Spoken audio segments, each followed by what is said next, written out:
New Minds presents The Steam Train! Hello everybody and welcome back to The Steam Train, the super awesome New Mind show where Dorian, Toby, and all sorts of different characters get up to shenanigans and learn a lot along the way. I hope you guys enjoy. Let's go ahead and see what happened earlier in this episode. Mr. Dorian, I'm tired of the planets. I already learned all 8 of them, and that's all there is. It's all the planets. I wish there was something new. Toby, you realize there's way more than 8 planets, right? No, there's only 8. Mars, Earth, Mars 2, Jupiter, the one with the rings, and Pluto. That's all 8 of them. We've got a lot of learning to do. Meet me in the workstation. We'll talk about it a little bit. Okay, Toby. So we're going to start really big, and we're going to go smaller. Okay, you got it. So the first thing we're going to do is look at the universe. Now, the universe is pretty big. It has pretty much everything, and it has a lot of nothing in it. So a bunch of empty space, and pretty much everything that you know about. Like all my favorite stores and all my favorite restaurants? Exactly. It has everything. And in those everythings is galaxies. Can you tell me more about a galaxy? Yeah, they actually have a bunch of different shapes. They have spirals, they can be irregular, they can be peculiar. Some of them are even donut shaped, like rings. We actually live in a galaxy called the Milky Way. It's a spiral galaxy. Okay, but what are all of these dots on your drawings?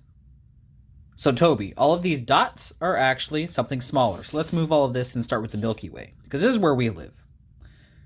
In the Milky Way galaxy, there are stars. Not this kind of stars, big balls of gas. And these stars actually have planets around them.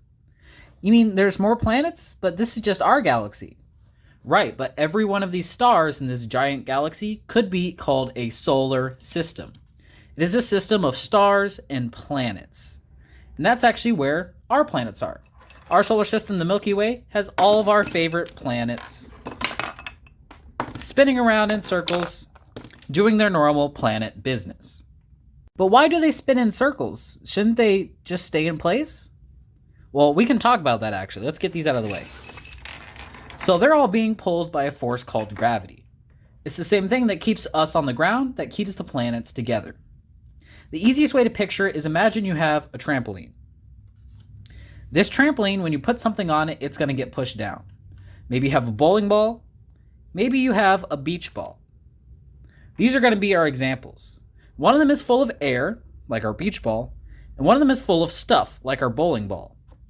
Even though these are the same size, one of them has more stuff in the same space. So it's going to be more dense, and it's just going to be heavier. Right, but what does that have to do with the planets going in circles? Well, I'll show you. So, when we put our bowling ball in our trampoline, it's full of stuff and it's going to make a big dent in it. This is kind of how gravity works. If you put stuff on the trampoline, it's all going to get attracted to the center of the most dense thing. If we put our beach ball, it's not going to make a big dent. It's only going to pull things that are smaller. That's why galaxies are bigger than solar systems.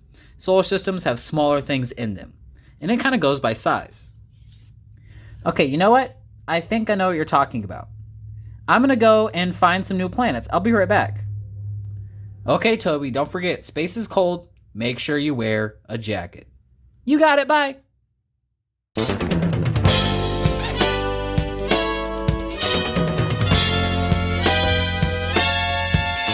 Now, I'm not sure how Toby plans to get into space, and I don't know where he went, but we can try and bring some space to Toby.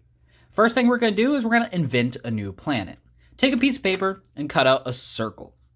When you have this circle, we're going to go ahead and add some toppings, because this looks like a plain planet pizza. First thing to think about is the atmosphere. What's in the air? I'm going to go ahead and add an atmosphere of dark clouds. I think I want my planet to be full of carbon. Give this a turn, give it another turn, and boom, my atmosphere is drawn on. Now maybe you can't do magic like I can, so you may just have to draw it yourself. Take your time. The next thing I'm going to do is I'm going to add the edge of my planet. My edge of my planet is going to be a circle because it is pulled by gravity like any other planet. But now is the part where you get creative. Maybe you add different things, maybe you take some things apart. But we need to add color and elements and landforms. What actually happens on our planet? Now I can do this really easily. 1, 2, 3, snap, and boom, I have my planet already drawn. Here's what I decided to add onto mine. I decided that my planet is going to be mostly water. It is mostly water, but there are these black masses. I've decided the land on my planet is going to be a very dark color because it's made out of ash and different metals like obsidian. Maybe there's underwater volcanoes on my planet, so all of these are volcanically formed islands. Whatever you decide to make is up to you, and it is your own planet. Maybe you want to make multiple planets and make your own solar system. That means you even get to invent a star. That sounds super awesome, and I can't wait to see what you guys make. But of course, every good planet needs a name, and since this is our planet we're discovering and making up, we get to name it. Now my planet, I think it looks, if I turn it this way, it looks kind of like a tree on a hill and then a smiley face. So I'm going to name mine, let's see, Happy Tree sounds more like Bob Ross. Smile Tree maybe. I'm going to call it Bright Leaf. I think this is going to be called, well, Leaf might be confusing. I'm going to call it Bright Water. That's the name of my planet. I'm going to write it on the back. And there we go. We have the super awesome project of making our own planet. Now, if you want to put more time into this, you can research different planets that already exist. Maybe you look at the existing 8 in our solar system, and also Pluto. But I can't wait to see what planets you guys make. Maybe write in the comments down below what your planet is and what lives on yours. But I haven't heard from Toby in a while, so I'm going to make sure I can find him, and I'm going to show him this new planet I made just for him. Let's go see if I can find him.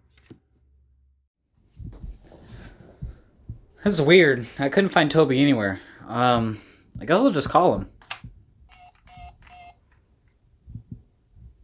Toby? Where are you? Well, I've gone to space to find new planets. If you can't find me, it is because Toby has made planet Toby. Goodbye. Well, Toby, for dinner. I guess I'll see you next episode? Huh. I wonder where he went. Thank you guys for tuning in with another real inspired learning with New Minds. And also another amazing episode of the STEAM Train. I hope you guys have enjoyed, and if you like the video down below. If you have an idea what we should do next, leave a comment. And if you want to catch all of our awesome New Minds content, don't forget to subscribe. Thank you guys all very much for watching, and have a wonderful rest of your day. Here's an outro.